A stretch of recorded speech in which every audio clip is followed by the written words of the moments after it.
I blew my 2JZ up last Queensland Drift Mat Series. It started making a knocky noise and the oil pressure started dropping, so we shut it off, put it up on the trailer, and we haven't touched it since. So today's the day we're finally doing the disassembly to see exactly what went wrong and what it looks like in here. I'm hoping we shut it off quick enough, but by the time I noticed a knocky noise, because we actually thought it was something else, even when we loaded it on the trailer, because we did load it while it was knocking, couldn't really hear it when it was just sitting still, and by that point it was too impossible to winch it up on the trailer where we were. So we just loaded it up and see exactly what went wrong and how much damage is inside. I'm hoping not too much, but let's jump in and see. The turbo, it's already loose, plus we were storing it like this as well. Try to get it off. There we go. So this is the old turbo that was on Sally. It's the G35-1050. It was a bit too big for little Sally Wally, that's why I downsized. It was a bit too laggy for me, but it's actually really responsive on the 2JZ with the stock cams. So, ta-da!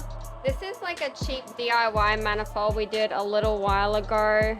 You can see where we kind of welded it up. We covered most of the areas we didn't like in heat wrap, but it goes all right. That's all that matters. Ah, gee. Yay, itchy. Get rid of it. Next is the alternator and the water pump. Yeah.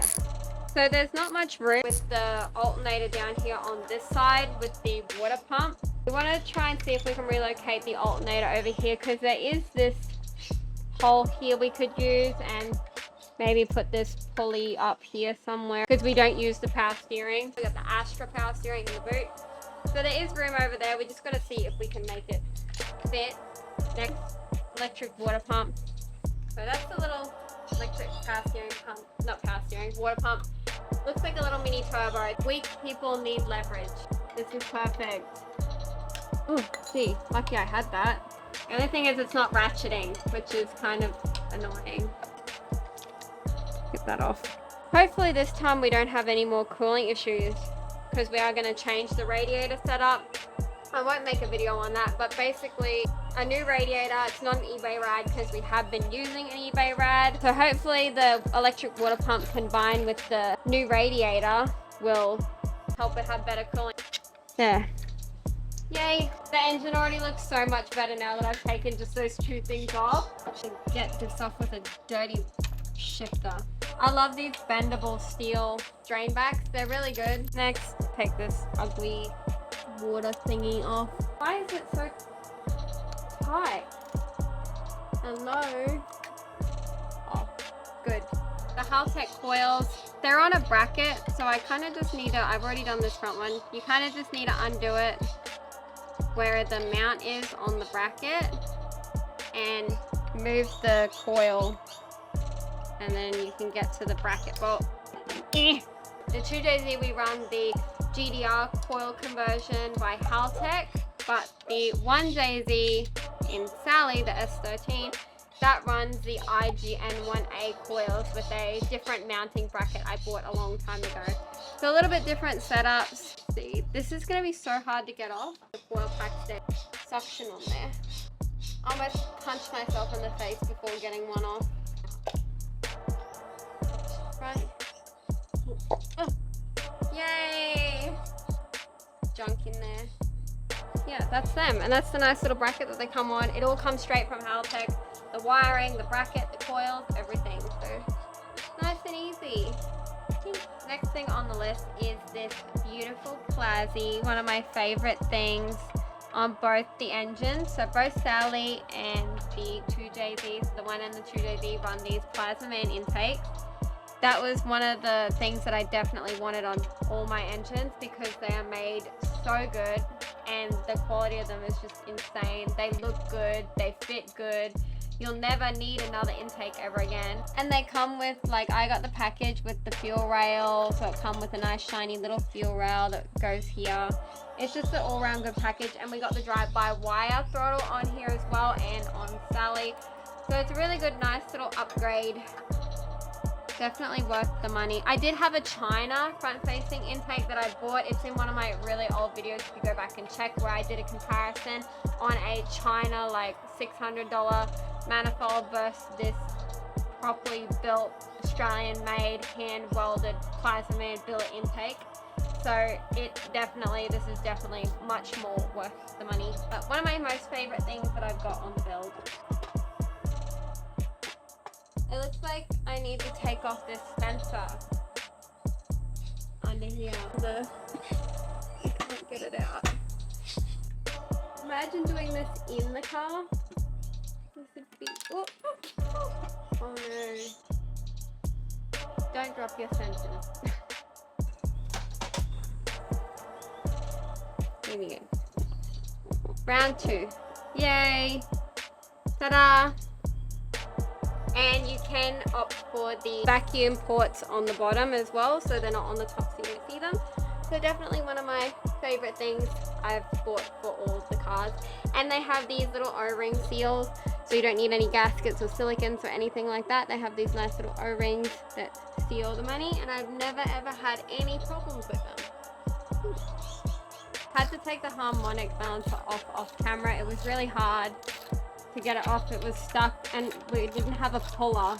But now we're just taking off the tensioner for the timing belt. This one's relatively new. I think it's only done 1 or 2 events. So that's pretty good. I think we'll still replace it anyway. Next thing on the to-do list is to take the cam covers off so that we can get to the cams. Just to take the heads out, get to the head studs. I need to get the cams out. Oh geez, these are tight. Just had to use the jack handle to get the cam gear bolt off, but cam gear 1 off and cam gear number 2. Ooh, wavy. Ta-da. To get the the cams out, you need to loosen the plate on the front here as well. I'm so interested to just get the head off. I just want to open it up. Actually, we don't need to get the head off to check the bottom end. Yeah, we don't need to get the head off. I might just flip it. Might just flip it now. Just flip it so we can actually have a look at the bottom end together because it's getting a bit late. And I don't know if I'll have time to take the head off today. Ta-da. Remember how I said we were going to flip it? We completely forgot that turbo drain back was open and we flipped it. So we forgot to drain it and we didn't think. After somewhat cleaning up that mess we made, gotta get the front sump off before we can get the actual rest of the sump off. I'm gonna use some little screwdrivers and kind of look for a little gap that's not going to damage it where I can pry it from. I found a gap, but I don't want to just hit it all in the one bit because it'll bend it.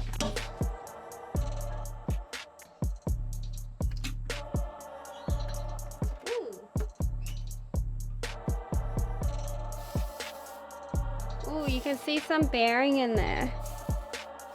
Ooh. See a lot of bearing in there. Look at that. That's a big chunk. Ooh. What's that? It's paper. Did this block the pickup? What's this? It looks like maybe that's why we had low. This might have blocked the pickup. What is this? It's tape. It's like it completely shredded the bearings. Yeah, look at all there's heaps of bearing material and there was heaps. This is some tape that I think might have accidentally fell into the motor when we were building it. The pickup, here if I can get my fingy in there. Ooh, oh gee. Oh no. Look at that. Nobody come at me about the work gloves, I know, but they're already oily. There's more tape in this pickup is full of stuff. Fishing out heaps. Like this is a lot of bearing material. Like my CA crank, when it blew up, it wasn't anywhere near this bad and my crank was not usable. Sump is off. Let's start with the first rod cap to just see what we can see from that Oh gee, the bearing's not even. I'm scared I'm gonna cut myself. This doesn't have any bearing on it, but this you can see it's all like half on there, and there's a chunk here, but it's like it's under the. I wonder if I can. The bearing should not be this impossible to get off. The two pieces of the bearing, the top and the bottom, you can see they've slipped over the top of each other right here.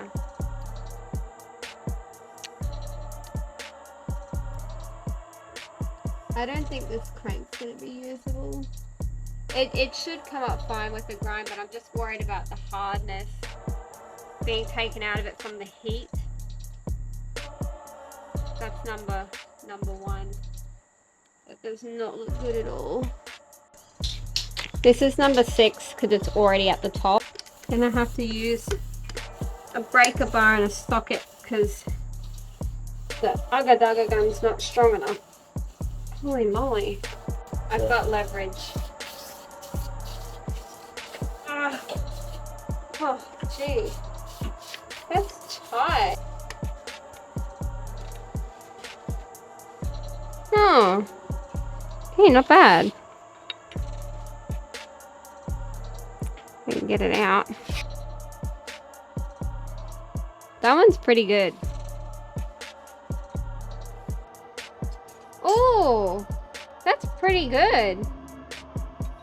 Oh, hopefully it's just number 1 that's damaged. That's a really good sign. Number 5. Good. Little bit of scoring, but you know, that looks really good. I'm getting tired, so I'm getting weaker. This is getting harder and harder. Ugh. Ah! That hurt.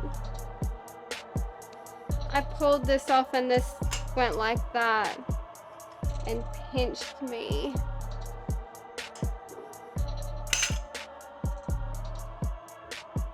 This is number 4.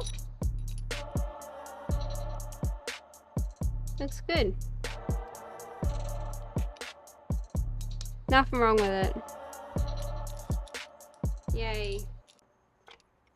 Yeah, perfect.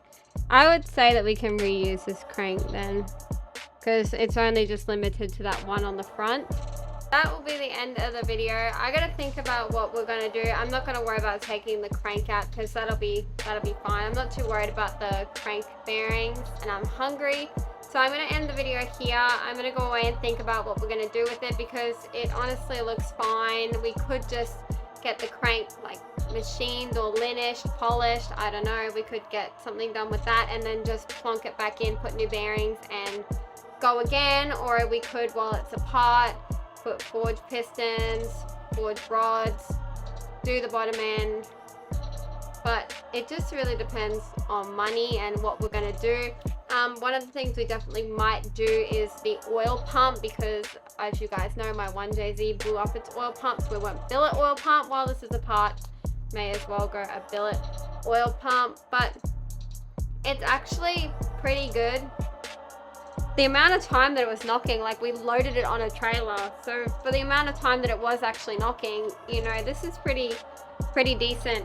With my C8, all of the crank bearings, they looked really bad. Like the first one, they were all melted like the first one or slipped on each other, so that was probably why that crank was so bad. This one, not so much. But thank you guys so much for watching this video. Let me know what you guys think. But anyways, thank you guys so much for watching, and I'll see you in the next video.